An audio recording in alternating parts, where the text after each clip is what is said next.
La Calle Podcast es un podcast para mayores de edad. Algunos oyentes pueden encontrar el contenido ofensivo. Recomendamos la discreción de la audiencia, especialmente para menores de edad.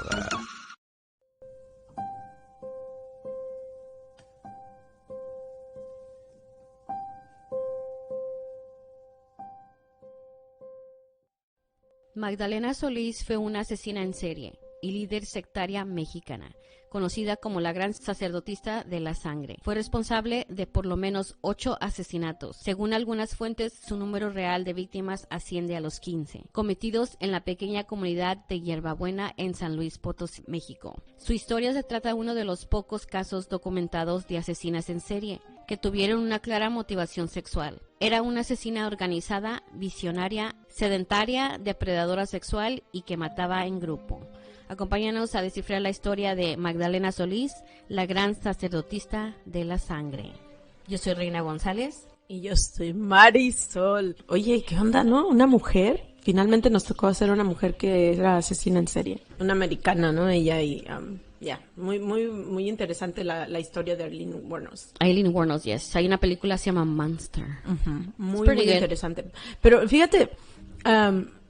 claro que con esto no estoy diciendo que está bien que la gente mate o precisamente como ellos que son asesinos en serie se dediquen a ventilar su enojo, sus frustraciones, sus traumas en matando gente, ¿verdad? Pero si miras a su background cuando estaban creciendo, ella. Tú dices, wow, esta mujer, o sea, con toda razón hace lo que hace. ¿Me entiendes? Yes. O sea, pues era prostituta también. Sí, y los maltratos, el abuso de niña. Pero vamos a hablar de ella un poco más después.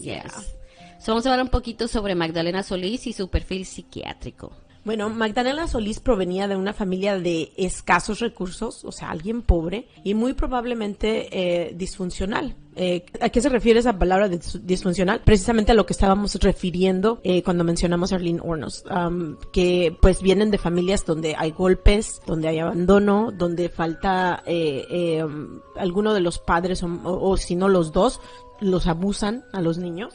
Eso es una familia disfuncional. Bueno, aparentemente comenzó a ejercer el oficio de prostitución a una temprana edad, oficio en el que laboraría hasta su unión junto con su hermano Eleazar Solís, quien también trabajaba como su proxeneta, gracias, a la estafa y secta de Santos y Cayenato Hernández. Esto sucedió en 1963. Tras su ingreso a la secta, Magdalena Solís desarrolló una grave psicosis teológica, ya que era una fanática religiosa, sufría de delirios religiosos y delirios de grandiosidad, además de una marcada perversión sexual, qué horror, ¿no?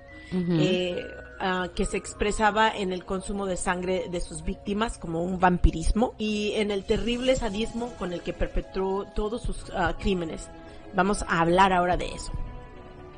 Así es. Primero empezamos con la secta que ella formó parte. Perfecto. Después. Y ellos son los hermanos Hernández. La secta de los hermanos Hernández. A finales de 1962 y principios del 63, los hermanos Santos y Cayetano Hernández, un par de delincuentes de poca monta, idearon una estafa que ellos creyeron era brillante y sería la solución a todos sus problemas monetarios. Llegaron al pequeño pueblo de Hierbabuena, una comunidad marginada del norte de México, con un poco más de 50 habitantes, todos ellos sumidos en la pobreza extrema y en su mayoría analfabetos, y se autoproclamaron profetas y sumos sacerdotes de los poderosos y exiliados dioses incas. Wow.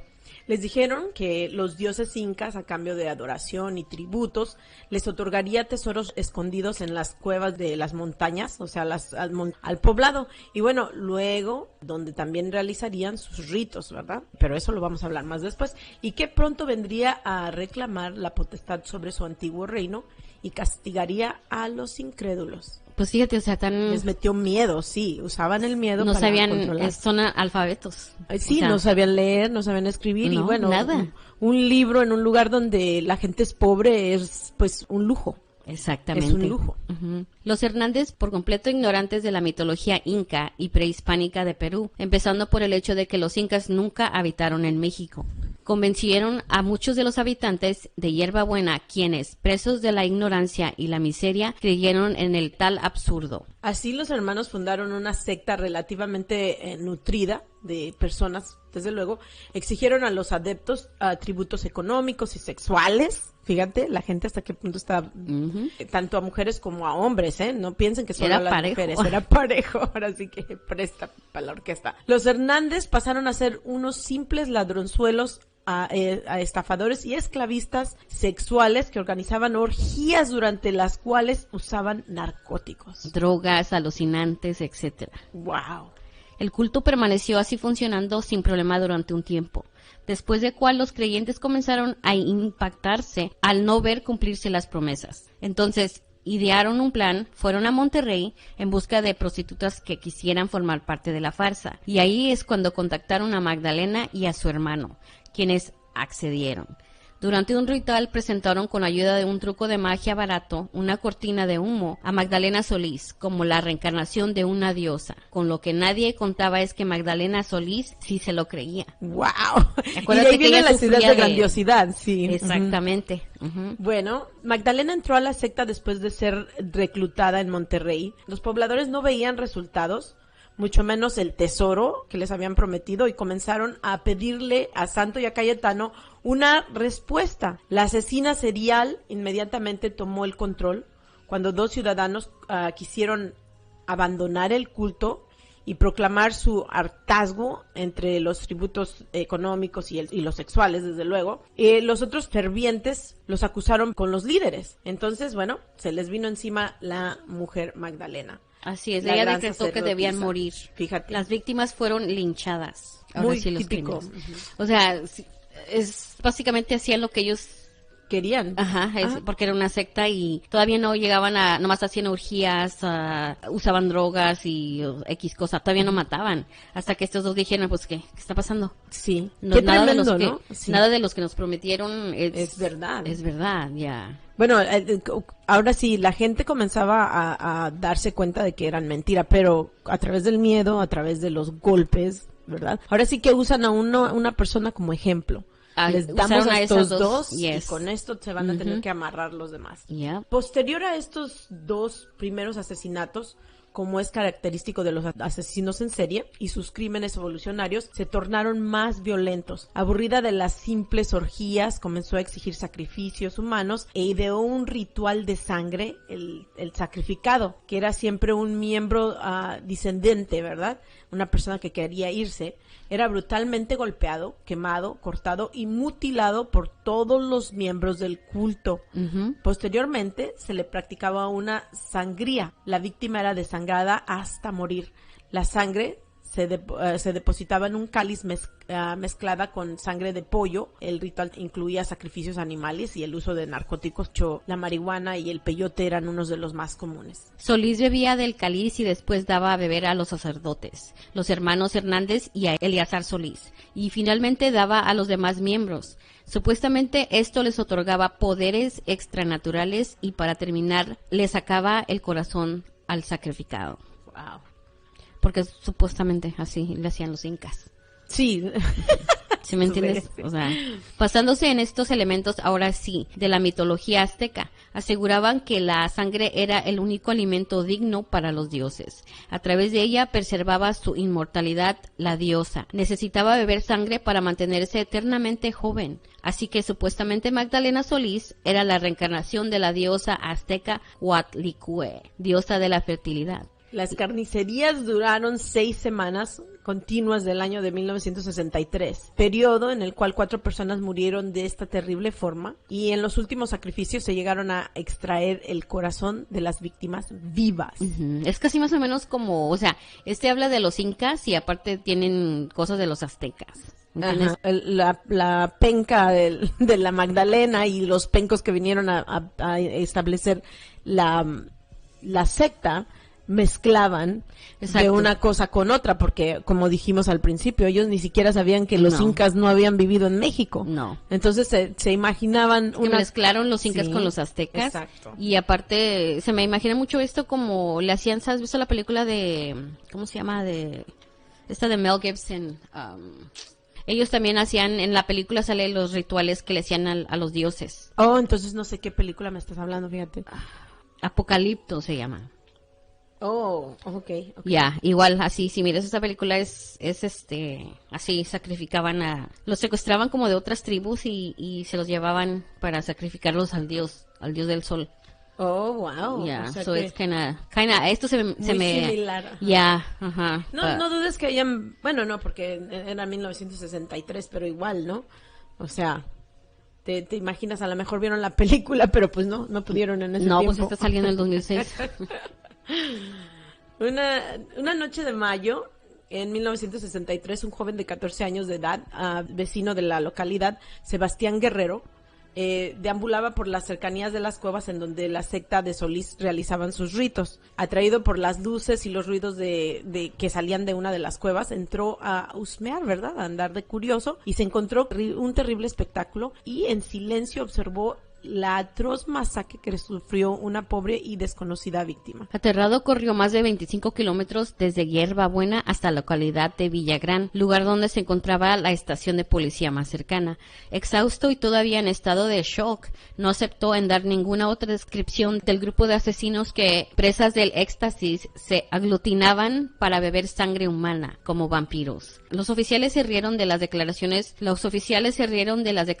balbuceantes de Guerrero y las tomaron como los delirios de un muchacho perturbado o drogado. A la mañana siguiente, un oficial lo escoltó a su casa y de paso podría mostrarle donde había visto a los vampiros. Ese fue el último día que Sebastián Guerrero y Luis Martínez fueron vistos con vida. Wow, o sea que los descubrieron cuando andaban por allá. Bueno, pues ya porque de todavía día estaban en las cuevas. Sí. Y pues sí, lo primero que piensan es deambulante, o sea, está drogado, Sí, está tomado. Sí, y no les creen. Qué mensos. Pero bueno, la policía, consternada de desaparición de Guerrero y de Martínez, tomó el caso en serio y ahí fue cuando se comenzó a hablar de una secta satánica. El 31 de mayo de 1963, la policía, en conjunto con el ejército, desplegaron un operativo en Hierbabuena, detuvieron a Magdalena Eleazar Solís en una finca de la localidad, los cuales tenían en su poder una considerable cantidad de marihuana.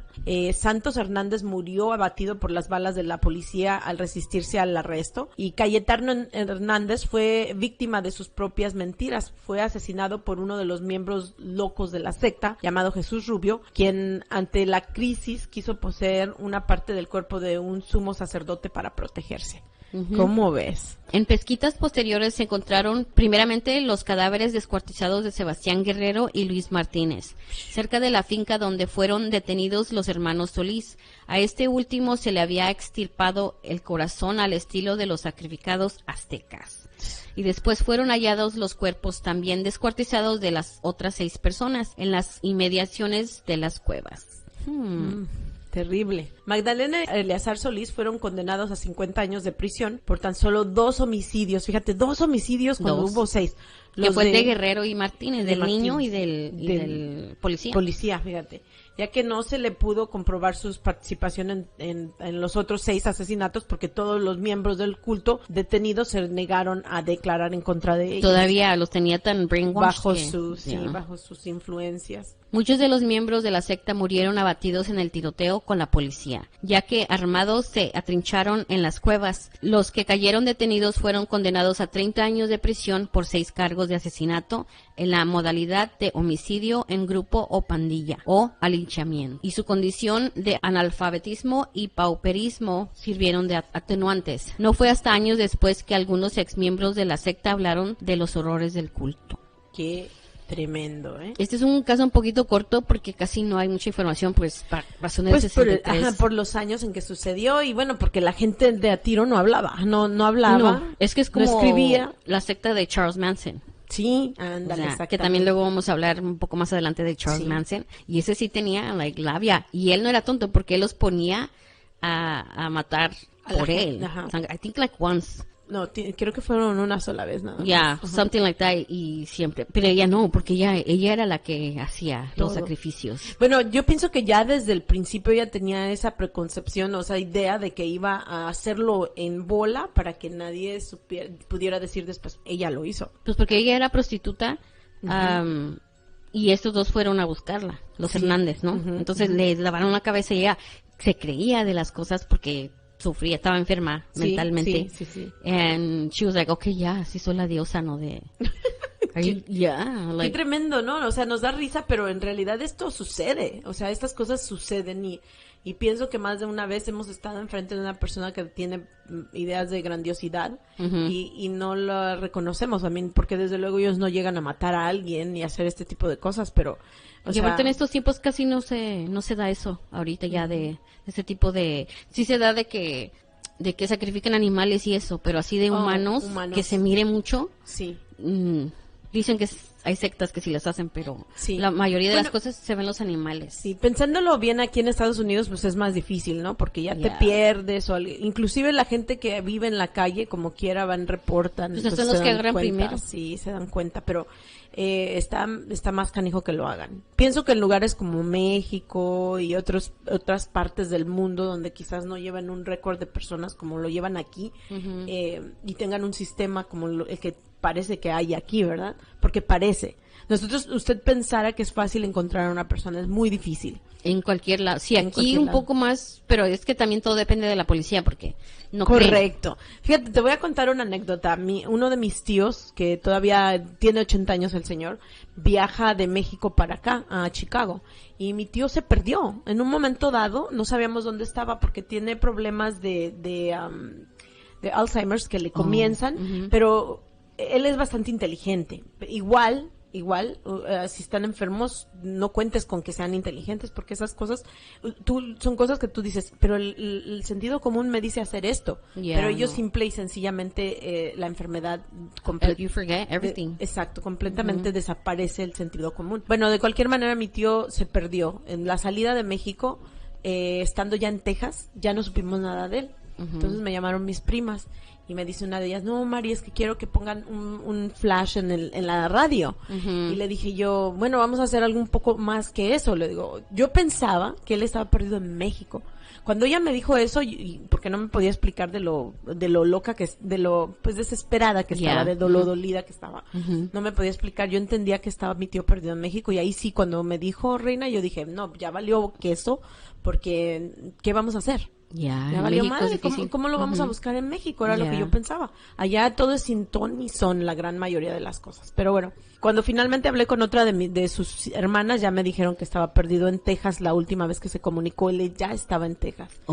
Entonces, ¿sabes qué me dediqué a hacer? A buscar el itinerario del camión en el que venía, y eso precisamente fue lo que pasó. Terminé hablando a los departamentos de policía de cada lugar donde tenía que hacer parada el camión para ver dónde es que se había perdido, y solo uno de los departamentos de policía fue eficiente para ayudarme. Exactly. Déjenme decirles que cuando yo llamé para reportar lo perdido, la misma mujer a la que le llamé, que era el 911, pero de Texas, porque sí se perdió él en Texas, me dice la mujer, oh no, dice, si él es mexicano, fíjate, ni siquiera me preguntó. Lo primero que me dijo, si él es mexicano, vas a tener que hablar a México. Y le dije, pues te estoy hablando a ti porque no es mexicano, es americano. Ya fue cuando se puso ya a hacer su trabajo, pero es difícil. Nos aventamos yo me aventé día y medio buscándolo, comunicándome como con unas 6 personas en total.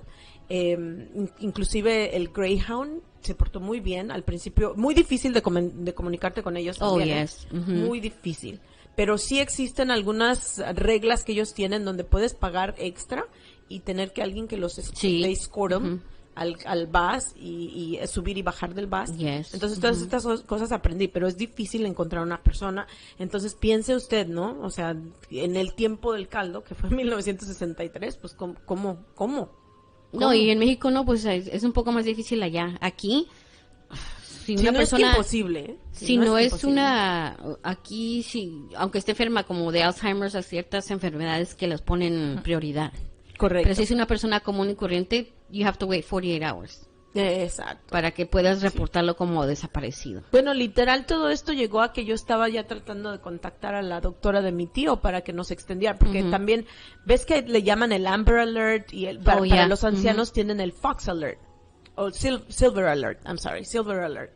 Y para hacerlo tenía que comprobar que mi tío estaba enfermo. O sea, yo ya tenía que comunicarme con su doctora en Chicago, que ella me extendiera una carta donde estaba explicando que él tenía principios de Alzheimer's para poderlo yo reportar y ellos ponerlo en la alarma. Imagínate cuánto me iba a tardar todo eso. No.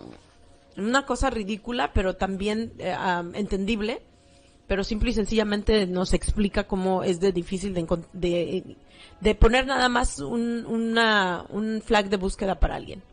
Por medio de la policía y de esos medios, pero si lo pones en social media, la gente más rápido te ayuda a quizás más encontrarla fácil, sí, eso sí. Que los policías o que la gente que Lo único que yo sentía de social media, porque sí lo pensé, era que es como un needle en un haystack.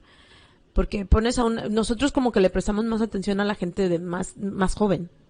Uh-huh. Sí, un anciano es más difícil. El policía le mandé una foto de mi tío y me mandaba fotos de él porque estuvo revisando la videocámara del Greyhound donde paró y me mandaba fotos de gente que yo decía, que no está viendo este güey la foto de mi tío que le envié. Yeah. Le dije que tiene 80 años y me mandaba fotos de gente bien joven que decía yo, manches, o sea, este güey no sé qué está viendo, no vio la foto. Pero ahorita, anywhere, everybody shares everything en social media. So, yo preferiría más social media que the police, you know, the authorities, por cierto, because they don't. Por ahí tenemos un grupo de gente perdida. Ahí les invito a que pasen en Facebook cuando pasen y busquen California Missing o la gente perdidos en California. Y si tienes alguna persona que está perdida en tu familia, puedes subir ahí la foto de la persona, la ficha de búsqueda. Ahí está, con gusto se te ayuda. Pues ahora sí que es un network, ¿verdad? Sí, pues que te digo que así he visto yo más progreso así que sí, sí. legally. Ya, tremendo. Y cómo han solucionado de casos así. Pero bueno, volviendo a esto, una cosa muy descabellada de una mujer que asesina en serie en 1963, güey. Wow. Fueron 15 total. Yo digo que sí, yo digo que más, güey. Yo pienso que más, ya, también pienso que son más. Son los que ellos contaron, pero ese tipo de sectas, y luego que ella se creía. Pero, I don't know, debes de estar un poquito mal de la cabeza para que sacrifiques a gente en Cincinnati. Tienes que estar bien mal de la cabeza para tomar sangre. O sea, ¿sabes cómo te enferma? Te podría enfermar eso, el tomar la sangre nada más. Y luego entre ellos todos los que se hacían sus orgías, güey, ¿no? Qué asco. Pero bueno. Pero ya, me andabas en 1963. 1963 ya eran unos cachondos de primera. No, pues sí, güey, antes es que sí, no. Sin televisión peor, sin Facebook peor. Yo no sé cómo hacía, gente, ¿cuántos niños tenían? No. Pobre gente que en alfabeta, güey. Sí, sí. Ni sabían ni leer, ni escribir, ni qué pedo, ni qué pasaba. Todas las cosas que se creían, ¿cierto? Sí. Nomás llegaba alguien y sí, así era, pues eran pueblos. Sí. Y 50 personas nada más había en ese pueblo. Bueno, sí. Y mira, apelaron al miedo, apelaron a la sexualidad y con eso los controlaron. Sí, pues sí. Sí, no, con eso that's crazy. Pero bueno, ese fue el caso de Magdalena Solís. La sacerdotisa de la sangre. Yes. Recuerden de seguirnos en Facebook y en Instagram como La Calle Podcast. Y que estamos en YouTube ya estamos en YouTube, el puro audio y ya casi el video. Almost ready. Casi. No es tan fácil hacer videos, ¿eh? Uno pensara que es fácil, pero no, señores. It's time. It's just, you have to have time. Es difícil. Pero ahora entiendo porque mucha gente dice, es que nada más hago video el jueves. Nada más, o el nuevo video que subo, lo subo tal fecha. Sí, es que estar editando, estar haciendo, repitiendo. Y luego, ahí vamos. Exacto. Así es, yo soy Reina González. Y Marisol.